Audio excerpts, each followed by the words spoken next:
E dando continuidade a esse viver mais, nada do que a gente falou até agora adianta se você não tiver boas noites de sono. Por isso, a gente vai conversar com a doutora Roberta Couto, que é especialista em medicina do sono, para a gente entender, né, por que o sono influencia diretamente na longevidade. Doutora Roberta, primeiro, muito obrigada por estar aqui nessa estreia, dando dicas aqui pra gente, né, sobre como viver mais. O que acontece com o sono que faz tão bem pra gente? Sono é fundamental para a gente ter uma vida boa, uma vida de qualidade e um dia bom. Então, para a gente entender o quanto que o sono é importante, vamos pensar quando a gente perde uma noite de sono, como que o nosso dia seguinte é pior. Imagina isso acontecendo vários dias e anos seguidos. A gente tem uma vida de uma qualidade muito inferior, né? E fora que a longo prazo, a gente já sabe que dormir pouco ou dormir muito e dormir mal diminui a nossa expectativa de vida. É comprovado, então, que se a gente tem uma noite ruim de sono, até uma vacina, por exemplo, não funciona como deveria? Exatamente, porque durante o sono ocorrem vários processos fisiológicos que são importantes para o bom funcionamento do nosso organismo. E falando das vacinas, assim, dormir bem, né, quando a gente tem uma noite de qualidade, a gente está fortalecendo o nosso sistema imunológico. Então, a gente diminui o risco de infecções e até mesmo a nossa resposta vacinal, ela é pior se a gente tiver uma noite de sono ruim. A gente tem uma menor eficácia da vacina se a gente não tiver um sono bom próximo ao período que a gente tomou a vacina. Agora, quais as dicas aí para a gente ter uma noite de sono reparadora, né? Uma noite de sono com qualidade? Existe aí um manualzinho para a gente fazer antes de dormir? Existe um manual.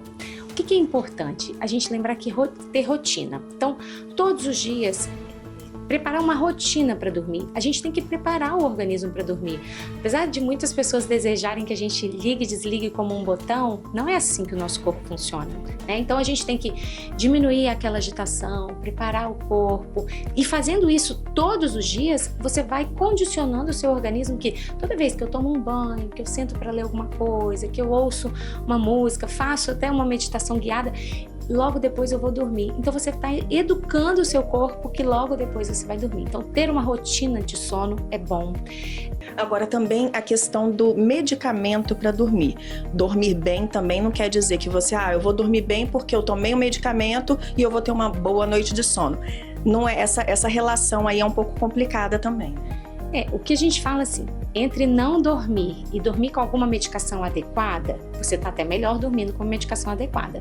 Só que o que a gente tem que entender, não adianta eu dar uma medicação se eu não trabalhar nessa parte comportamental.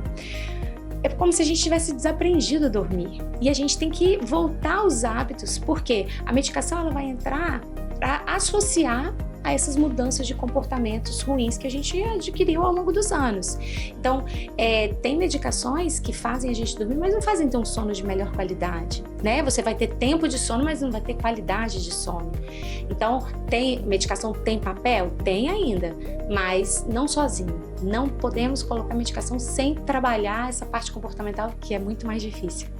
Então, para finalizar agora, eu acho que muita gente quer saber, existe um tempo de sono ideal para cada faixa etária? Ou até mesmo, por exemplo, aquela pessoa que gosta de dormir depois do almoço, acaba quebrando o sono, isso é prejudicial? Vamos falar para as pessoas, né? Existe o tempo de sono ideal? Existe uma média.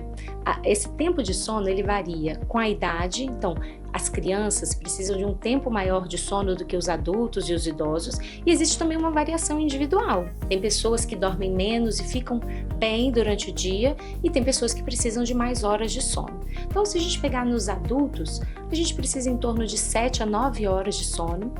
E cada um vai descobrir a sua quantidade ideal. Como? Dormindo várias noites aquela quantidade e vendo que você acorda bem, que você passa bem o dia sem cansaço, sem vontade de dormir. E em relação ao cochilo, a gente diz que ele é bom, tá? Um cochilo depois do almoço, ele recupera energia, diminui o estresse, faz você ter uma tarde mais produtiva, mas não é para todo mundo. Tem pessoas que têm insônia, por exemplo, o ideal é que ela evite os cochilos durante o dia. Tem pessoas que querem dormir 3 horas durante o dia, é muito. Então, um cochilo bom, até 40 minutos mais ou menos, e logo depois do almoço. Porque se você dorme, né, faz um cochilo muito tarde, eu vou chegar do trabalho às 17, 18 horas e vou cochilar. Aí eu vou atrapalhar o meu sono da noite porque eu vou diminuir a minha pressão de sono. Então, o cochilo é bom, mas tem para quem e a quantidade e o horário ideal para a gente fazer. Então ficam as dicas aí. Se você dormiu, acordou disposto, né, com energia, ok, seu sono parece estar bom, né? Mas se tem alguma dúvida, procura um especialista para saber se o seu sono é de qualidade, como que estão os hábitos de vida. Eu acho que é bem importante isso também, né? A gente monitorar o nosso corpo, né? Se conhecer, né? Porque quando a gente passa o dia inteiro cansado, com sono, você tem que entender. O que me preocupa é que as pessoas estão ficando cansadas e elas estão correndo atrás de suplementos, de pré-treino. Ah, não quero treinar porque eu tô cansada, então vou tomar um pré-treino para ter energia. Sendo que esqueceu de olhar se teve uma boa noite de sono. Então, às vezes, o corpo quer descansar. Então, a gente tem que permitir que o organismo descanse. Então, a gente olhar mais para a nossa disposição, olhar para o seu corpo. Se estiver cansado muitos dias seguidos, procura, deve ter alguma coisa que não está bom, não esteja bom e a gente precisa organizar.